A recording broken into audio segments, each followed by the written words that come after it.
ГСП онлайн. Городские новости сейчас. Пятница, 8:45. С началом учебного года классные часы возобновились не только в школах. В городской администрации, это планерки мэра, проводятся тоже раз в неделю. На этот раз темой классного часа не для школьников послужила готовность города к отопительному сезону. Оказалось, не все гладко. Пока без тепла остаются 3 школы. 21-я, 22-я на Озерном и НШДС номер 1. С детскими садами ситуация чуть лучше. Не запущены лишь 2 учреждения. Почему 3 школы не запущены 2 сада? Значит, один детский сад – это детский сад номер 6.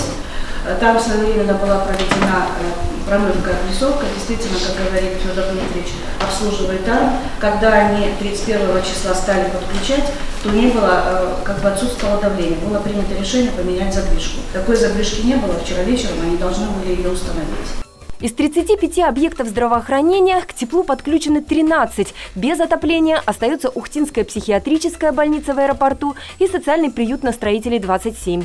По здравоохранению там ситуация гораздо хуже. Сегодня на штабе у нас в 10 часов мы определимся с ними, почему у них медленно не запускают свои объекты. Плановый запуск жилых домов начнется с понедельника. На сегодня из необходимых 1205 запущено 192 дома. Пока же руководитель администрации обозначил крайний срок запуска соцобъектов – понедельник, 5 сентября. Итоги готовности к отопительному сезону будут подведены на очередном разборе полетов. Следующий классный час покажет, кто в команде мэра двоечник, а кто нет.